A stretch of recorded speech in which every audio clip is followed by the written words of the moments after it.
notre bien-aimé voyageur au monde des prodiges célestes. Ce périple miraculeux, signe de la puissance et du réconfort du Tout Suprême envers son bien-aimé serviteur que vous êtes, n'est autre qu'un voyage nocturne de la Mecque à Jérusalem, Beit al-Maqdis, de Masjid al-Haram à Masjid al-Aqsa, en une seule nuit.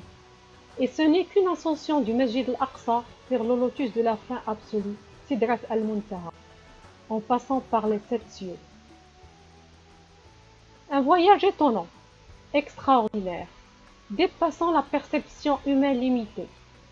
Vint suite à une longue période où se succédèrent souffrances, poursuites, accusations, perte de personnes chères, générant des sentiments de chagrin, d'amertume et de désarroi dans votre cœur béni.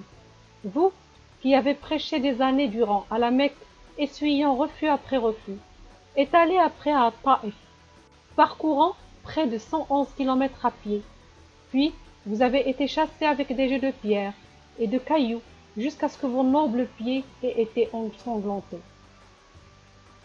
Infiniment clément, vous avez refusé que l'archange Gabriel, accompagné de l'ange des montagnes, fasse engloutir à Taïf, espérant tant que les descendants de ces tribus soient sur la voie de l'adoration de l'unique.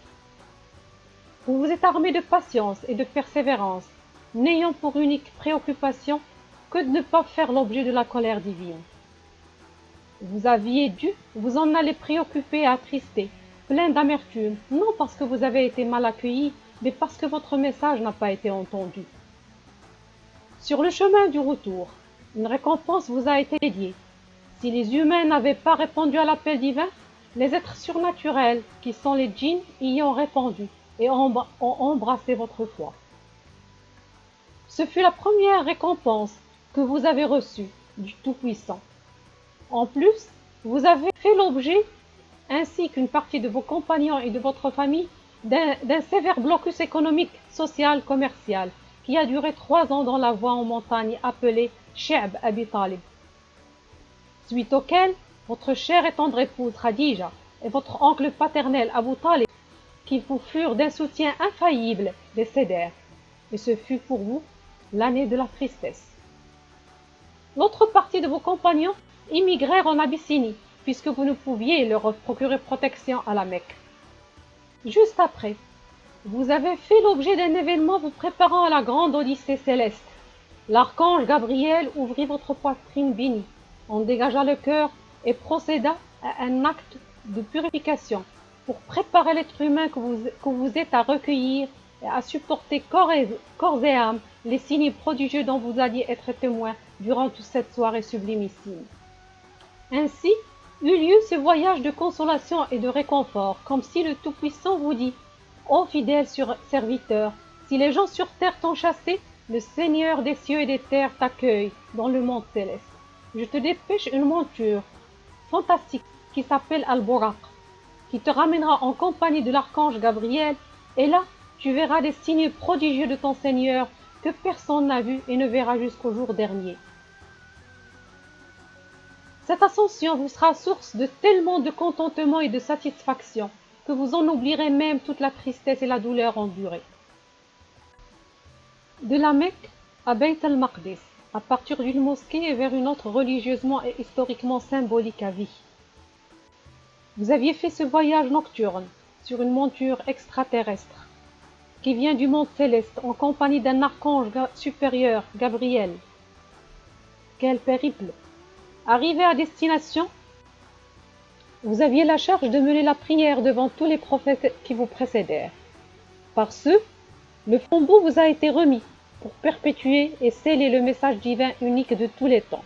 De cet acte si emblématique, le commandement de ce message vous est transmis devant des témoins de renom, qui sont les représentants de toutes les croyances précédentes, dans une scène solennelle, par un rituel auguste qui est la prière.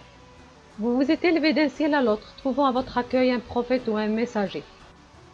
Dans chaque ciel, vous aviez été témoin de prodiges divins suprêmes. Vous aviez vu le monde des mystères cachés, le paradis et l'enfer, jusqu'à ce que vous ayez atteint le lotus de la fin absolue, Sidrat al-Muntaha, là où personne ne peut se présenter, même pas l'archange Gabriel, là où il n'y avait plus de barrière entre le Seigneur suprême et son humble serviteur que vous êtes, là où l'acte de prière sacrée vous a été offert en emblème d'adoration et de lien indélébile entre l'être humain et son Créateur. C'est à ce moment bien précis où vous fîtes preuve de modestie et d'humilité devant l'expérience avertie du prophète Moïse qui vous demanda de solliciter l'allègement du nombre de prières par jour. Le prophète Moïse n'eut-il pas expérimenté l'incapacité de ses suiveurs à observer rigoureusement les cultes d'adoration hébraïques? Ce fut grâce à la miséricorde du Tout-Puissant, puis aux exhortations de Moïse que le nombre de prières fut réduit de 50 à 5 prières par jour, sans pour autant que la rétribution n'eût à changer. D'ailleurs, c'est là où il fut stipulé que la rétribution de chaque acte vertueux en vaut celle de 10, et le châtiment d'un acte répréhensible en vaut seulement 1. C'est pendant cette étape que le pardon d'Allah fut offert à tous ceux qui ne prennent aucune divinité excepté celle d'Allah, exalté soit-il. En outre, les 2 derniers versets de Sourate Al-Baqarah vous furent révélés pendant cette rencontre suprême. Non seulement un voyage de réconfort et de consolation, cette ascension fut aussi un processus de maturation devançant par une année l'avènement de l'hégire, durant lequel l'islam va passer de la phase de faiblesse et de tourmente à la phase de force et d'expansion. Ce fut pour vous, fidèles serviteurs d'Allah, une autre révélation de la juste valeur de la vie ici-bas et de celle de l'au-delà. Plus rien ici-bas ne mérite tristesse, amertume, tourmente ou peur, car la vraie vie est celle de l'au-delà, où tout est éternel et périn. Vous aviez vu de vos propres yeux les largesses du paradis et les supplices de l'enfer, et vous en aviez abouti que toute grâce en dehors du paradis est éphémère, et que toute souffrance en dehors de l'enfer est temporaire. De la même, il s'avéra que la vie sur terre n'est qu'une simple traversée d'un monde périssable à un monde durable.